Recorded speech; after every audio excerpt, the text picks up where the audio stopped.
دنیا میں اس وقت دو فائٹر جیٹس ہیں جو کہ تقریباً دیکھنے میں بالکل ایک جیسے ہی ہیں اور دونوں 5th جنریشن فائٹر جیٹس ہیں. ایک امریکن F-35 ہے اور دوسرا چائنیز J-35. جہاں آن پیپر یہ دونوں فائٹر جیٹس انتہائی کیپیبل ہیں، وہاں یہ دونوں کافی پرابلمس بھی فیس کر رہے ہیں. تو آئیں پہلے بات کرتے ہیں F-35 کی. F-35 اس وقت شدید پروڈکشن اور انٹیگریشن ایشوز کو فیس کر رہا ہے. پروڈکشن ٹائم لائن کے لحاظ سے اب تک next generation APG-85 radar F-35 میں لگ جانا چاہیے تھا، لیکن ایسا نہیں ہو سکا. اب ریڈار کے بغیر ہی US ملٹری درجنوں F-35 کو انڈکٹ کر چکی ہے.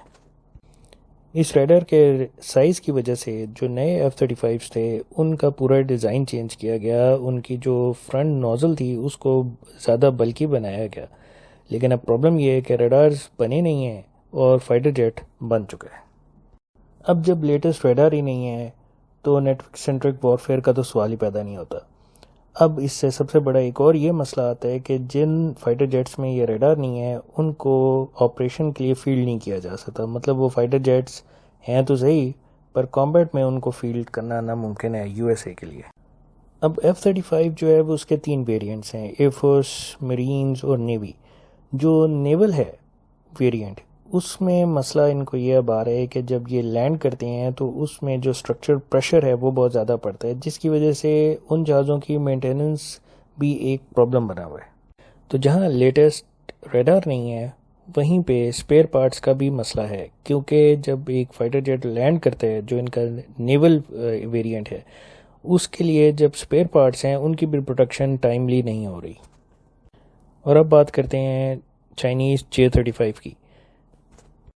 چائنا نے J-35 کو بھی ڈپلوائے کر دیا ہے اپنے نیول ایئرکرافٹ کیریئر پہ، اور اب آج کل اس کی ریئل ٹائم میں ڈپلائمنٹ ٹیسٹنگ کی جا رہی ہے. J-35 کو جو پرابلم ہے وہ کسی بھی ایک نیو سافٹ ویئر اور ہارڈ ویئر سسٹم کو ہوتی ہے، جس میں نیو ہارڈ ویئر اور سافٹ ویئر کو ٹیسٹ کیا جاتا ہے اور اس میں سے مختلف گلیچز کو کلیئر آؤٹ کیا جاتا ہے. J-35 کا جو اس وقت شاید جو ایک مسئلہ بنا ہوا ہے وہ اس کے ٹوین انجنز ہیں جو کہ WS-19 اور WS-21 میں ہیں. اس کے جو انیشل ماڈلز ہیں ان میں WS-21 انجن یوز کیا گیا تھا، لیکن اب بعد والوں میں WS-19 میں ہے، اور اس کا جو ایکسپورٹ ویریئنٹ ہے اس پہ بھی WS-19 ہی یوز ہوگا. لیکن F-35 کی طرح اس کو کوئی پروڈکشن ایشوز نہیں آ رہے.